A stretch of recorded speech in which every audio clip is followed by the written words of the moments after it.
இயற்கையான டேட்ஸ், பாதாம், பிஸ்தா, cash and honey கொண்டு தயாரிக்கப்பட்ட lion date nut bites. No compromise. உங்க சைடுலயும் எங்க சைடுலயும். GT Holidays, South India's #1 travel brand. Taste daily. Taste the daily. தமிழ்நாட்டில் நம்ம இந்த பீகார் தேர்தல் மூலியமாக தமிழ்நாட்டுக்கு ஒரு மெசேஜ் இருக்குது. ஒன்று, இப்போது அங்கே நடந்த மாதிரி ராஷ்ட்ரிய ஜனதாதளுக்கும் ஜனதாதளுக்கும் தான் போட்டி அப்படிங்கிற ஒரு சூழல். பிரசாந்த் கிஷோர் அங்கே வந்து ஒரு 3வது பிளேயராக வந்தார். 2022லேருந்து நான் எப்படியாவது ஆட்சியை பிடிக்கணும் அப்படின்னு சொல்லி பிரச்சாரம் பண்ணார். அதெல்லாம் இப்போ எடுபடாமல் இப்போ கிட்டத்தட்ட வந்து நிதிஷ்குமார் தான் வருவார் அப்படிங்கிற ஒரு ட்ரெண்டை தான் வந்து காட்டுது. இந்த மாதிரி தருணத்தில் இப்போது தமிழ்நாட்டில் இன்னும் அடுத்த 6 மாதத்தில் தேர்தல் வரப்போகுது. இங்கே ஏடிஎம்கே டிஎம்கே இந்த 2 கட்சிகளும் கூட்டணி வச்சு எப்படியாவது நாங்கள் வந்து 2026 ஆட்சியை பிடிப்போம்னு சொல்லி மீண்டும் வந்து திமுக ஆட்சியை பிடிக்கும் அப்படின்னு சொல்லி அவங்க சொல்கிறாங்க. அதிமுக நாங்கள் பலமான கூட்டணி, பிரம்மாண்ட கூட்டணி அப்படின்னு சொல்லி நாங்கள் எப்படியாவது பண்ணிடுவோம், கூட்டணி அமைச்சு எப்படியாவது நாங்கள் ஆட்சியை பிடிச்சிடுவோம்னு சொல்லி சொல்கிறாங்க. அதே நேரத்தில் இன்னொரு பக்கம் விஜய் அப்படிங்கிற ஒரு நபர் தமிழக வெற்றி கழகம் அப்படிங்கிற கட்சியை தொடங்கி அவர் வந்து ஒரு பக்கம் எப்படியாவது ஆட்சியை பிடிக்கணும் அப்படின்னு சொல்கிறார். ஆனால் அவர் சொல்லக்கூடிய விஷயம் என்னென்னா டிவிகே வெர்சஸ் டிஎம்கே அப்படின்னு சொல்லி சொல்கிறார். அப்போது அங்கே பிரசாந்த் கிஷோரை அங்கே இருக்கக்கூடிய மக்களும் இளைஞர்களும் எப்படி பார்த்தாங்க, ஒரு தேர்ட் பிளேயராக வந்த ஒரு நபரை, அண்மையில் வந்த ஒரு நபரை எப்படி பார்த்தாங்க, எப்படி அங்கீகரிச்சிருக்காங்க நம்ம பார்க்குறோம். அதே மாதிரி இங்கே என்ன மாதிரியான ஒரு சூழல் அமையும்னு நீங்கள் நினைக்கிறீங்க? ஏன்னா தாவேக்கா கிட்டத்தட்ட நாங்கள் டிஎம்கே தான் எதிரின்னு சொல்கிறாங்க. திமுகவையும் பாஜகவையும் தவிரையும் நாங்கள் யார் வந்தாலும் கூட்டணி சேர்த்துப்போம் அப்படிங்கிற ஒரு விஷயத்த சொல்கிறாங்க. அதாவது முதல்ல திமுக மனநிலையை சொல்கிறேன். தமிழ்நாட்டில் வந்து திமுக மனநிலை என்னென்னா விஜய் அவர்கள் தனியாக நிற்க வேண்டும். அதே போல் அதிமுகவில் சசிகலா மேயர் வந்துவிடக்கூடாது. இந்த ரெண்டும் நடந்தால் 2026 நாம் திமுக மீண்டும் ஆட்சி அமைப்போம், பட்டத்து இளவரசரை முதலமைச்சர் ஆக்கலாம் என்ற ஒரு மனநிலை தான் சேலம் சித்த வித்தியாசாலை மாதிரி ஒரு நிலைப்பாடு வாரிசு அரசில் அங்கே உருவாக்கிட்டு இருக்கிறாங்க. அந்த நிலைப்பாட்டில் பார்க்கும்போது என்னென்னா அவங்களுக்கு என்ன ஒரே பிரச்சனைனா எப்படியாவது நம்ம திமுக ஆட்சிக்கு வரணும். ஆனால் தமிழ்நாட்டு மக்களுடைய மனநிலை திமுகவை அதாவது அனைத்து பொருட்களையும் விளையாட்டி மக்களுடைய வாழ்க்கை அளித்து எங்கே பார்த்து அநியாயம் அட்டூழியங்களை கட்டவிழ்த்து விட்டு வாழ முடியாத ஒரு சூழ்நிலை இந்த ஆட்சியில் நடைபெறுகின்றது. ஆனால் அதே நேரத்தில் திமுகவினால் அவருடைய மனநிலை என்னன்னா திமுகவில் என்ன நடக்குதுன்னா உள்ளாட்சி பிரதிநிதிகள் இருக்கிறாங்க. ஊராட்சி மன்றம், பேராட்சி, நகராட்சி, மாநகராட்சி, மேயர், துணை மேயர், தலைவர், துணைத் தலைவர், யூனியன் சேர்மன், டிஸ்ட்ரிக்ட் சேர்மன்லாம் இருக்கிறாங்க. இப்போ சமீப காலமாக உள்ளாட்சி அமைப்புகளில் நம்பிக்கை தீர்மானம் கொண்டு வராங்க.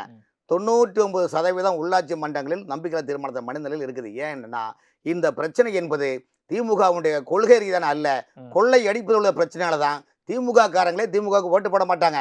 இதை உளவுத்துறை மூலமாக மோப்பம் பிடிச்சனால தான் திமுக தலைமை என்ன பண்ணுறாங்கன்னா சீனியர் IAS அதிகாரிகளை PRO என்ற போஸ்டிங் உருவாக்கி உங்கள் தொகுதியில் முதல் வேண்ட திட்டங்களை அரசு அதிகாரிகள் மூலமாக அங்கங்கே கேம்பு போட்டு சர்வீஸ் பண்ணிட்டு இருக்கிறாங்க. ஏன் கட்சிக்காரங்க போக மாட்டாங்கிறாங்க? காரணம் என்றால் முதலமைச்சருக்கே சொல்றாரு, நான் தூக்கத்தை கலந்து உள்ளேன். காரணம் என்றால் உள்ளாட்சி தேர்தலை வைத்துக்கொண்டு தினசரி எவ்வளோ பிரச்சனையை நாம் தினசரி காண்கின்றோம் என்றால் தமிழ்நாட்டில் வீடு கட்டக்கூடியவர்களோ தமிழ்நாட்டில் தொழில் நடத்தக்கூடியவர்களோ தொழில் நடத்த முடியாத ஒரு சூழ்நிலையில் இன்று நிலைப்பாடு உள்ளது. அந்த அளவுக்கு திமுக முக்கிய பிரமுகர்கள் நிர்வாகத்தை மோசமான நிலைப்பாடு கொண்டு செல்கின்ற காரணத்தினால்தான் அரசு துறை அதிகாரிகள் வந்து இன்னைக்கு யானை வரும் பின்னே மணி ஓசை வரும் முன்னே என்ப நிலைப்பாட்டில் திமுக தேர்தலை தேக்க வேண்டும் என்ற மனநிலையில் திமுக கொண்டு சென்றுள்ளது. இப்போது திமுக என்ன நினைக்கிறேன்னா வரக்கூடிய பொங்கல் பண்டிகையில் 5000 ரூபா ரேஷன் கார்டு கொடுத்து ஓட்டு வாங்கலான்னு திமுக மனநிலை இருக்கின்றது. அதிமுக என்ன நினைக்கிறது, இவங்களுக்கு வந்தா ரத்தம் மத்தவங்க இவங்க 10,000 ரூபாய் கொடுப்பாங்களா, திமுக 5000 ரூபாய் கொடுத்தா குற்றமா? நீங்க சென்னை பாஷையில சொல்லிடுவேன் ஒண்ணு, லைவ்னால நான் கண்ட்ரோல் பண்ணிக்கிறேன். அதாவது இன்னும் ஒரு அயோகத்தனமான பேச்சுங்க இந்த பாஜக காரங்க சங்கிங்க பேச்சு. 10,000 ரூபாய் இவங்க வாங்க பீகார்ல அனௌன்ஸ் பண்ணி கொடுப்பாங்களாம். ஆனா பொங்கல் விழாக்கு மக்களுக்கு, ஏழை மக்களுக்கு தமிழ்நாடு முழுவதும் பொங்கல் கொண்டாடுங்கன்னு சொல்லி தை திருநாளை கொண்டாடுவதற்கு அப்ப இந்த வருஷம் 2025 மத்திய அரசு கொடுத்த கணக்கை காட்டுங்க. அவ்வளவு சாப்பிட்டு போயாச்சு சார் எல்லா மந்திரியும். சார் இன்னைக்கு இந்த சமூக நீதினு சொல்றாங்களே, இந்த ஆட்சியில் நாங்கள் சமூக நீதி காவலர்கள், சமூக நீதி இன்னைக்கு சமூக நீதி பேசக்கூடிய இந்த திமுகவில் உள்ள 70% அமைச்சர்கள் யாரை வச்சிருக்காங்கடா, தங்களுடைய சமுதாயத்தைச் சேர்ந்த அதிகாரிகளையும் தங்களுடைய சமுதாயத்தைச் சேர்ந்த உறவினர்களையும் தான் பினாமிகளாக வச்சு போலி புல் போட்டு கொள்ளையெடுத்து கொண்டிருக்கிறத தவிர்த்து மக்களுக்கான திட்டங்களையோ மக்களுக்கான ஆட்சி அமைக்கவில்லை. அப்படி இருக்கின்ற போது எப்படி நீங்கள் நல்லாட்சி கொடுக்கன்னு சொல்ல முடியும்? சொல்லுங்க. இதுக்கு பேர் நல்லாட்சி நாயகரா? சொல்லுங்க. சரி, அதுக்கு நம்ம கேட்போம். சரி, இப்போ பாஜக இப்போ வந்து எப்படியாவது ஆட்சி பிடிக்கணும் தமிழ்நாட்டில் அப்படிங்கிற ஒரு திட்டத்தில் இருக்குது. இப்போது ஒவ்வொரு மாநிலமாக அங்கே இருக்கக்கூடிய மாநில கட்சிகளை வந்து கூட்டணி அமைத்து எப்படியாவது ஆட்சி பிடிக்கிறதுக்கான திட்டங்கள் இருக்குது. இப்போ பீகார்லேயும் கிட்டத்தட்ட அது உறுதி ஆயிடுச்சு அப்படிங்கிற ஒரு விஷயம் தான் இப்போ வரக்கூடிய அந்த நிலவரம் படி தெரியுது. இப்போ தமிழ்நாட்டிலையும் அந்த மாதிரி ஒரு திட்டத்தை இவங்க தொடர்ந்து எப்படியாவது செயல்படுத்தணும் அப்படிங்கிற ஒரு விஷயத்தை வந்து பீகார் பேட்டர்னையும் இங்கே தமிழ்நாட்டிலையும் கொண்டு வரணும். அதே தான் இன்டென்ஷன். ஏன்னா அதாவது அம்மையார் மறைந்த ஜெயலலிதா அவர்களுடைய எண்ணத்திற்கும் அவருடைய சபதத்திற்கும் எதிரான ஒரு முடிவை எடப்பாடி பழனிசாமி எடுத்ததால் அதிமுக தொண்டன் ஒவ்வொரு தொண்டனும் குமுறி கொண்டிருக்கிறான், அதாவது வெதும்பி கொண்டிருக்கிறான், துடித்து கொண்டிருக்கிறான். கோபத்தை வெளிப்படுத்த முடியாமல் நேரடியாக கட்சி விட்டு நீக்கிடுவாங்கன்னு சொல்லிட்டு பாருங்க, ஒற்றுமையா இருங்கன்னு சொன்னாலே நீக்கிறாங்க. ஆனா அம்மையார் ஜெயலலிதா மறைந்த எங்க தலைவர் எங்க தலைவி புரட்சி தலைவிக்கு எதிரான முடிவுன்னு சொன்னா கட்சி விட்டு நீக்கிடுவான்னு சொல்லி எல்லா தொண்டனும் தேர்தலுக்காக காத்துட்டு இருக்காங்க. அதிமுக தொண்டன் இந்த கூட்டணி அதிமுக பாஜக கூட்டணி, எடப்பாடி பழனிசாமி அதிமுக கூட்டணி பாஜக கூட்டணியை அது அதிமுகவில் அமித்ஷா திமுகவை மாற்றி விட்டதுக்காக ஒவ்வொரு அதிமுக தொண்டனும் அந்த கூட்டணிக்கு வாக்களிக்க முடியாது என்று முடிவே எடுத்து விட்டார்கள். அதன் அடிப்படையில் திமுகவுக்கு பிரகாசமான ஒளிமயமான எதிர்காலம் கண்ணில் தெரியுதுனால்தான் அவங்க மக்கள்கிட்ட போய் ஒவ்வொரு ஸ்கீமா கொடுக்குறாங்க. நான் திமுக வந்து பெஸ்ட் ஆட்சின்னு சொல்ல வரல. Known devil is better than unknown ஏஞ்சல்னு ஆங்கிலத்தில் இருக்குது. எல்லாரும் ஒரே குட்டையில் ஊறின மட்டைகள் தான். ஆனால் அதுல பெட்டர் சாய்ஸ் இன்றைக்கு தமிழ்நாட்டுக்கு தேவை. திமுகவின் ஆட்சி தொடர வேண்டும். ஏன்னா இவங்களை விட்டோன்னா வச்சுக்கோங்க, புரட்சி தலைவி அம்மையார் ஜெயலலிதா சொல்ற மாதிரி கபலீகரம் ஆல்ரெடி செய்து விட்டார். கட்சியை நாட்டையே கபலீகரம் செய்து விடுவார்கள். அதை தடுக்க வேண்டும் என்றால் எனக்கு திமுக மீது பாசமோ, நான் திமுக காரணம் கிடையாது, திமுகவை அதிகமாக விமர்சனம் செய்தவன் என்ற சர்டிபிகேட் கொண்டவன் நான். இவங்கெல்லாம் ஒண்ணுமே கிடையாது, திமுகவை அதிகமாக அரசியல் ரீதியாக விமர்சனம் செய்தவன். ஆனால் இன்றைய காலகட்டத்தில் இந்த புரட்சி தலைவி ஜெயலலிதாவின் எதிராக எடுத்த முடிவு, அவருடைய எண்ணத்துக்கு எதிராக அவருடைய செயல்பாட்டுக்கு எடுத்தான முடிவு கபலீகரம் செய்ய அதிமுக தொண்டன் நிச்சயமாக ஏற்றுக்கொள்ள மாட்டான். இது அவங்க இந்த கூட்டணிக்கு எதிராக மக்கள் வாக்கு வந்துடும் திமுகவுக்கு. அதிமுக தொண்டன் ஒவ்வொன்றும் மாத்தி போட போறாங்க. ஏன்னா இது புரட்சி தலைவிக்கு எதிரான ஒரு கூட்டு. அதான் அதிமுக பாஜக கூட்டணியினுடைய இன்றைய நிலவரம் எப்படி இருக்கு அப்படிங்கிற விஷயத்த வந்து உங்களுடைய அப்சர்வேஷன்ல இருந்து நீங்க சொல்றீங்க. அதுவே காங்கிரஸ் கட்சி வந்து பாத்தீங்கன்னா இப்போ அங்க ராஷ்டிரிய ஜனதா தளோட போட்டியிட்டுச்சு. இங்க தமிழ்நாட்டில் இப்போ காங்கிரஸ் கட்சி திமுகவோட கூட்டணியில் இருக்கு. வரக்கூடிய தேர்தலில் அவங்க திமுக கூட்டணியே தொடருவாங்களா, இல்லை வந்து வேற கூட்டணி போவாங்களா? அதுவும் குறிப்பாக தாவேக்காவோட கூட்டணி போகிறதுக்கான ஒரு சூழல் இருக்குது அப்படிங்கிற மாதிரியான விஷயங்கள்லாம் வந்து ஒரு ஏசியங்கள்லாம் வந்துட்டு இருக்கு. இதை பற்றி நீங்கள் என்ன நினைக்கிறீங்க? சார், நான் சொல்கிறது காங்கிரஸ்காரங்களுக்கு பிடிக்காது, திமுக காரங்களுக்கு பிடிக்காது, ராமனுக்கு பிடிக்கும். ராகுல் காந்தி தலைவராக இருக்கிற வரைக்கும் பாஜக தேர்தல் வெற்றி பெற்று கொண்டு தான் வருவார்கள். தலைமை மாற வேண்டும். அண்ணன் ஒண்ணு உண்மையா சொல்றாரு சார். இல்ல அது வந்து அண்ணன், அதாவது ராஜசேகர் அண்ணன் சொல்ல மாட்டாருன்னு நினைச்சேன். பரவாயில்ல, அவருக்கும் மனசாட்சியை வெளிப்படையா காட்டுறாரு, அதுக்கு வாழ்த்துக்கள். நான் வந்து இதுல இருந்தே தெரிஞ்சுக்கங்க, என்னோட நான் வந்து நடுநிலைவாதின்றது எஸ்டாப்ளிஷ் பண்ணிட்டேன். ஆனா திமுகவுக்கு எவ்வளவு செம்பு தூக்குறாரு. திமுக வர வேண்டாம். திமுக ஒரு மக்கள் விரோத ஆட்சி. திமுக தமிழகத்தின் நிதிகளை உறிஞ்சி கொண்டிருக்கின்றன. அம்மையார் ஜெயலலிதாவின் எண்ணங்களும் அம்மையார் ஜெயலலிதா சொன்னதை மட்டும் தான் நான் பேசிக் கொண்டிருக்கிறேன். அம்மையார் ஜெயலலிதாவோட அட்மைரர் நானு. அதே ஜெயலலிதா சோனியா காந்தி பிரதமராக எழுத மாட்டேன்னு சொன்னாரா இல்லையா? சொல்லுங்க. அம்மையார் ஜெயலலிதா கடைசியாக பேசிய வீடியோ என்கிட்ட இருக்குது, போட்டுமா? கேக்குறீங்களா? நான் முன்பு ஒரு தவறை செய்து விட்டேன், மீண்டும் அந்த தவறை செய்து விட்டேன், அதற்காக நானே அந்த ஆட்சியை கலைத்தேன் என்று அந்த அம்மா பிரகடனம் பண்ணாங்க. தமிழ்நாட்டு திமுக ஆட்சி அதெல்லாம் கிடையாது. திமுக ஆட்சியை கலைக்க சொன்னாங்க, அதெல்லாம் பண்ண மாட்டேன்னு சொன்னாரு. அதான் பிரச்சனை ஆச்சு. திமுக ஆட்சி எல்லாம் கிடையாது. அம்மையார் ஜெயலலிதா இந்த கூட்டணி நம்மளுக்கு ஒத்து வராத கூட்டணி, மக்களின் மனநிலையும் மக்களின் எண்ண ஓட்டத்தையும் புரிந்த ஒரு தலைவி என்றால் அம்மையார் ஜெயலலிதா மட்டும்தான். அதனாலதான் அந்த அம்மா இந்த இனிமேல் ஜென்மத்துக்கும் நான் உயிர் உள்ளவரை பாஜகவோடு சேர மாட்டேன் என்று சபதம் ஏற்றார்கள். அந்த சபதத்தை எதிர்த்து அந்த சபதம் முழுக்க முழுக்க உள்நோக்கம். நான் சொல்லிடுறேன், 350 பயன்படுத்த சொன்னாங்க. பயன்படுத்த மாட்டேன்னு சொன்னாங்க. அந்த அம்மா இல்ல பேச, அந்த அம்மா டிஃபெண்ட் பண்ண ஆள் இல்ல.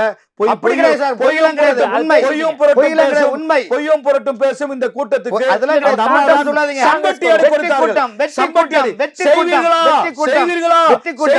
பாஜக ஒழிப்பீர்களா, பாஜக ஒழிப்பீர்களா, கேட்டாங்க. ஹெலிகாப்டர்ல போய் பாஜக ஒழிப்பீர்களா, மக்கள் 40 தொகுதி மோடியா லேடியான தமிழ்நாட்டுல லேடின்னு சொன்ன தமிழ்நாட்டு மக்கள் மீண்டும் மோடிக்கு வாய்ப்பு தரமாட்டார்கள். அதோட டாடியே மேலும் ஓட்டு போட்டு போயிடுவாங்க. ஸ்டாலின் டாடிக்கே போட்டுருவாங்க போல இருக்குது. ஏன்னா இவங்க அவ்வளவு அராஜகங்க. இந்த பாஜகவோட அராஜகம் கொஞ்சம் நஞ்சம் கிடையாது. இதெல்லாம் நேரடியா பாதிக்கப்பட்ட மக்களுக்கு எல்லாம் வெறித்தனமா இருக்கு. காங்கிரஸுடைய திட்டம் என்ன? இப்ப நீங்க காங்கிரஸ் வந்து they are again and again making mistakes. தவறு மேல் தவறு அரசியல் தவறு செய்தால் இதுதான் நடக்கும். இந்த மாதிரி தேர்தல் முடிவு சிலதெல்லாம் வந்து ராகுல் காந்தி அப்படி என்ன தவறு செய்யறாரு? இப்போ ராகுல் காந்தி இருக்கிற வரைக்கும் பாஜக ஜெயிக்கும் நீங்க சொல்றீங்களா? அப்படி என்ன ராகுல் காந்தி பாருங்க, அதாவது political compromises must, political adjustment must. நான் தான் எனக்கு பாஜக மக்கள் புரட்சி வெடிக்கும் நேபாள் மாதிரி இங்கே புரட்சி எல்லாம் இந்தியாவில் வெடிக்காது. ஏன்னா இங்கே கம்ஃபர்ட் ஜோனில் மக்கள் போயிட்டாங்க. புரியுதா உங்களுக்கு? அதனால ஜென்சி போராட்டம்லாம் நடக்காது. இந்த விஜய் கட்சியில் இருக்க அந்த ஆளுங்கெல்லாம் பேசுகிற மாதிரிலாம் அதெல்லாம் நடக்காது. தமிழ்நாட்டில் வந்து தமிழ்நாடு இந்தியா முழுவதும் யூத்லாம் வந்து கொஞ்சம் கம்ஃபர்ட் ஜோனில் வாழ்ந்தேன். ஏன்னா அந்த ஒரு ஜென்ரேஷன் சாக்ரிஃபைஸ் பண்ணி அடுத்த ஜென்ரேஷனை நல்லா கம்ஃபர்ட் ஜோனில் வளர்த்துட்டாங்க. ஸோ அதெல்லாம் நடக்காது, புரட்சிலாம் வெடிக்காது. ராகுல் காந்தி சொல்கிற புரட்சிலாம் நடக்காது.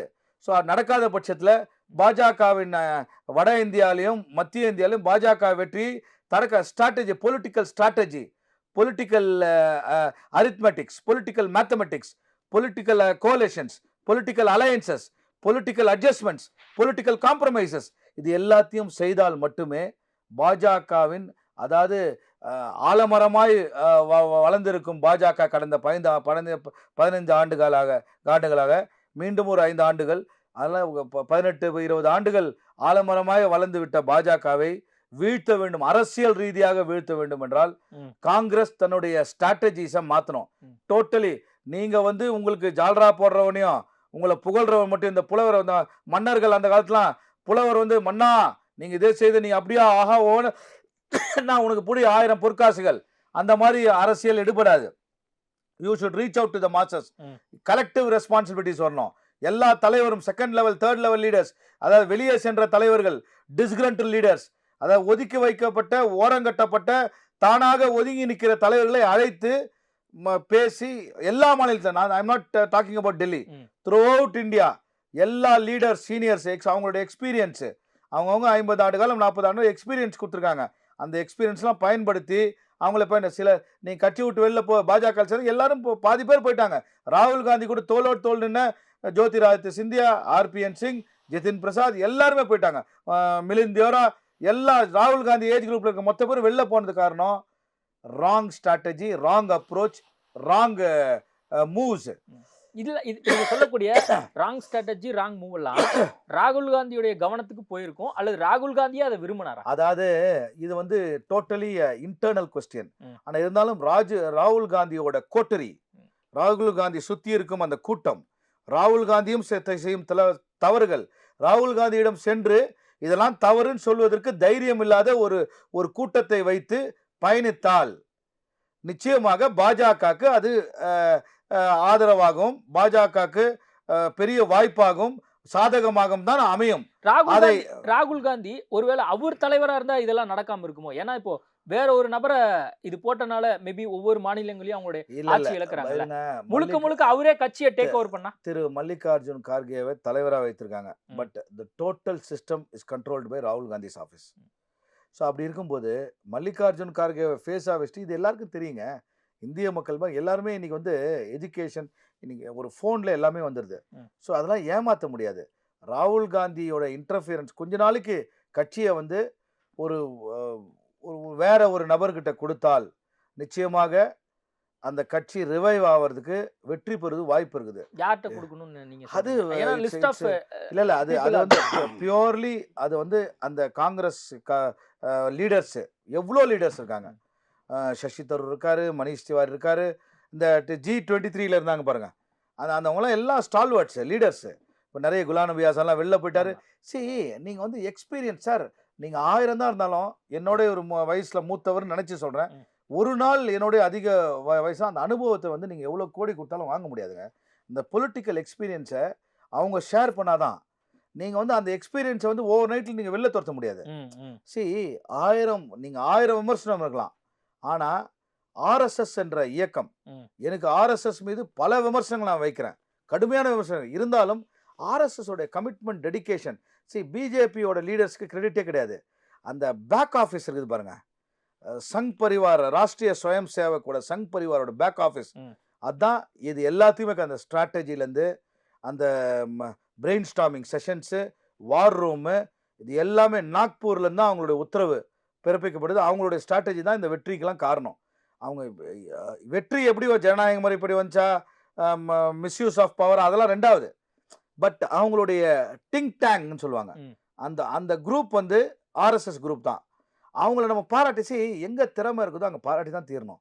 நீங்கள் வந்து சிலர்லாம் வந்து ஏற்றுக்கொள்ளலாம். அந்த மாதிரி ஒரு பேக் ஆஃபீஸ், ஒரு ஸ்ட்ரென்த்து காங்கிரஸில் இல்லை. யார் சொன்னாலும் கேட்கறதுக்கு அங்கே யாரும் தயாராக இல்லை இப்போ இருக்க செட்டப்பில். அதுதான் மோஸ்ட் அன்ஃபார்ச்சுனேட். ஓகே, நீங்கள் ரொம்ப டீட்டெயில்டாக வந்து சொல்லியிருக்கீங்க. 2 தரப்பு கட்சியும் வந்து எப்படி வந்து ஜெயிக்கிறாங்க, அது மட்டும் இல்லாமல் காங்கிரஸ் ஏன் வந்து தோல்வி பெறுது, அவங்க ரீவேம் பண்ணக்கூடிய ஒரு இடத்துல இருக்காங்க அப்படின்னு நீங்கள் சொல்கிறீங்க.